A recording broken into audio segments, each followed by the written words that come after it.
Bonjour tout le monde, j'espère que vous allez bien. Dans cette vidéo, je vais vous entretenir sur le changement du comportement. Donc, comment peut-on changer l'attitude pour provoquer le changement du comportement? Laissez-moi déjà vous dire que le changement du comportement est influencé par ce qu'on appelle souvent de la manipulation persuasive.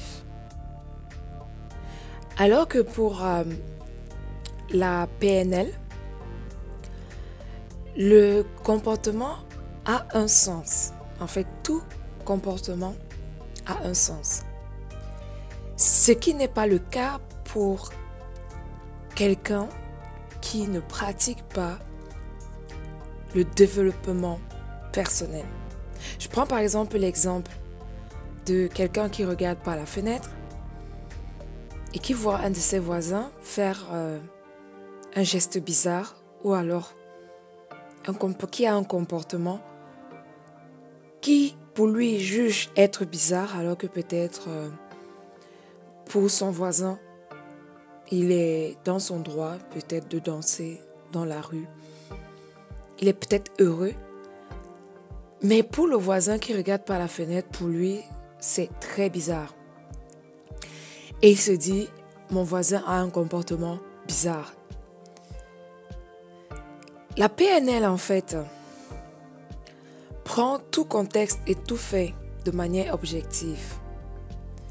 Ce qui explique tous les comportements, sans jugement. Parce que ici, juger, c'est accorder de l'importance par rapport à nos propres idéaux, par rapport à nos propres modèles. Et c'est ce qu'il faut éviter lorsqu'on se lance dans une démarche de développement personnel. Je vais vous montrer ici un exemple de schéma dans lequel vous avez deux temps. Le premier temps, c'est une attitude A qui détermine un comportement C. Et le deuxième temps, c'est une attitude provoquée que j'ai appelée A+, qui détermine un comportement C'. On verra que ici, suite à une manipulation persuasive, on passera de l'attitude A à l'attitude A'. Je vous les illustre cela grâce à cet exemple. Écoutons l'exemple.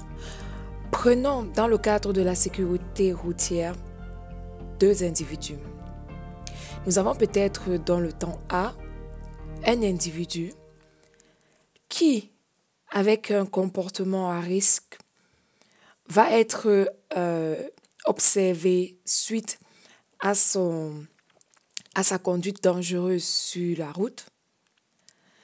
Et au moyen d'une campagne de prévention routière, on dira à tout individu voulant obtenir son permis de faire attention aux panneaux pour limiter les accidents de la route. Et c'est ce qui nous amène à l'attitude A', parce que nous avons écouté et suivi les règles du code de la route. Nous avons donc été influencés, mais de manière positive, réduisant ainsi notre comportement dangereux. Donc vous voyez donc au travers de cet exemple que le changement d'attitude provoque un changement de comportement. J'espère que vous allez mettre en pratique ce que vous aurez appris dans cette vidéo et je vous dis à très bientôt pour une autre leçon sur la PNL pour provoquer en vous un développement personnel. Je vous dis de rester en santé et de revenir très vite sur la chaîne Nipub pour plus de vidéos. Ciao, ciao!